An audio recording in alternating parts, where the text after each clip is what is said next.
প্রায় এরকম এই ব্যবস্থায় আছে। কোনো জল বেড়ে যাচ্ছে, কমে যাচ্ছে, নিচু নিচু রাস্তা, কোথাও এক কোমর, কোথাও একদম না। যাতায়াতের খুবই অসুবিধে। খাওয়া দাওয়ার যেমন তেমন রোগ লাড়া, জ্বর জ্বালা, সর্দি কাশি, নানান দিকের পচা জল এসে হাজির হচ্ছে, সেটা তো ব্যাধি হবেই। ডাক্তারবাবু আসে কোনো রকমের, নৌকায় ফৌকায় আসে, সকাল 10টা-12টা পর্যন্ত ছিল, চলে গেছে, আবার হয়তো কালকে আসবে কোনো রকমে। বড় ডাক্তারবাবু আসবেন না, তার যারা ম্যানেজমেন্ট করে তারা আসে। 15 যে ডুবে আছে, এখনো যে পার্টিই হোক না কেন, কোনো পার্টির মাথা এখনো ঘামায়নি, কোনো কিচ্ছু উন্নয়ন এখনো পাওয়া যায়নি।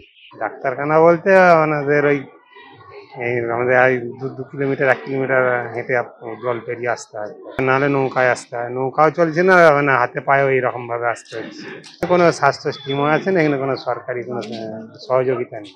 জলমগ্ন অবস্থায় আছে, তাদের আসতে গেলে নৌকা করে আসতে হয়। এবার ভ্যাকসিনেরও অসুবিধা, সেজন্যই বুধবার ক্যাম্প বন্ধ রাখবো ভেবেছি।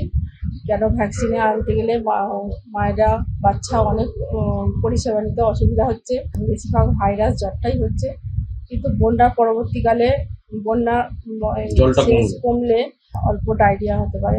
স্বাস্থ্যকর্মীদের কি জল পেরিয়ে পরিষেবা দিতে হচ্ছে, আমার আশাদিদিরা কাজ করছে, আমরা তো 24 ঘন্টায় এখন মানে পরিষেবা দেওয়ার জন্য আছি।